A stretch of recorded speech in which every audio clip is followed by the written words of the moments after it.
হেই viewers, আজকে আমি আরেকটা টপিক নিয়ে তোমাদের সাথে আলোচনা করতে চাই। হ্যাঁ, ডেফিনেটলি এলপিজি নিয়ে টপিকটা। তো আমরা আরও একটা ভুল করি, সেটাও মারাত্মক বলাই চলে। তো এটা নিয়ে আমি আজকে আলোচনা করতে চাই। তো আমরা সব কিছু যখন পেয়ে যাই, গ্যাস, ওভেন টোভেন, হ্যান ত্যান, পাইপ, রেগুলেটর সব তো আমরা পেয়ে যাই। পেয়ে যাওয়ার পর আমরা ভাবি যে আর আমাদের কোনো রকম কিছু দরকার নেই, কিন্তু এটা সম্পূর্ণ ভুল ধারণা। তার কারণ হচ্ছে আমাদের প্রত্যেক 5 বছর পর পর হস পাইপ রিপ্লেসমেন্ট থাকে বা করতে হয়। তারপর একটা পাইপের মেয়াদ খুব বেশি হলে 4 থেকে 5 বছর, তারপর পাইপটা খারাপ হয়ে যায়। আর সেই পাইপ খারাপ হওয়ার থেকেই দুর্ঘটনা হতে পারে, যেটা আমাদেরকে চেঞ্জ করতে হয়। তো এইটাই হচ্ছে আমাদের সব থেকে বড় প্রবলেম, এই চেঞ্জ করার সময়।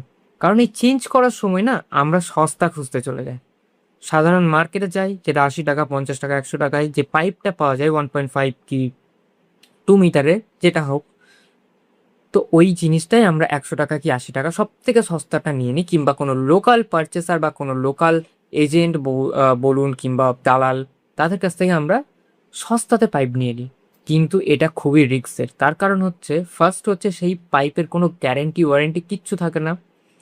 আর আপনি সেটা বাইরের থেকে নিচ্ছেন, তাই তার কোনো রকম বিল যে দিচ্ছে সে কোনোদিন দিতে পারবে না। আর এইটুকু মাথায় রাখবেন, আপনার প্রত্যেক 5 বছর পর পর পাইপ রিপ্লেসমেন্ট করাটা দরকার। আর সেই পাইপ রিপ্লেসমেন্টটা করতে হবে আপনাদেরকে আপনাদের যে ডিস্ট্রিবিউটর, যেখানে আপনার গ্যাস হয়ে আছে, যে কানেকশনটা হয়ে আছে সেখান থেকে। তার কারণ আপনি যখন সেখান থেকে পাইপ পারচেস করবেন, তখনই আপনার ওই গ্যাস কানেকশনে আপনার পাইপটা অ্যাড হবে পরের 5 বছরের জন্য।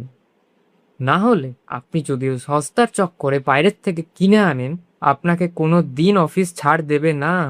অফিস বলবে না যে ঠিক আছে আমি আপনাকে ছেড়ে দিচ্ছি, আপনি বাইরের থেকে পাইপ নিয়েছেন। একদম নয়, আপনাকে পাইপ সেই ডিস্ট্রিবিউটরের কাছ থেকে নিতে হবে। ডিস্ট্রিবিউটর আপনাকে ডেফিনেটলি ইনভয়েস, যেটা দিয়ে জিএসটি বিল হয় পাইপের, অবশ্যই আপনাকে দেবে।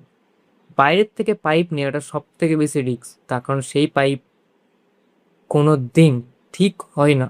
সস্তার চক্করে নিজের জীবন নিয়ে খেলাটা একদমই উচিত নয়। কারণ প্রত্যেক ডিস্ট্রিবিউটরের কাছে ভালো উন্নত মানের তাদের বানানো কোম্পানির পাইপ থাকে। তাই ডিস্ট্রিবিউটরের কাছ থেকে সমস্ত রকম জিনিসপত্র নেওয়াটাই বুদ্ধিমানের কাজ। আর অবশ্যই নেয়ার পর বিল নিতে ভুলবেন না, বিলটা কিন্তু অবশ্যই নেবে ডিস্ট্রিবিউটরের কাছ থেকে।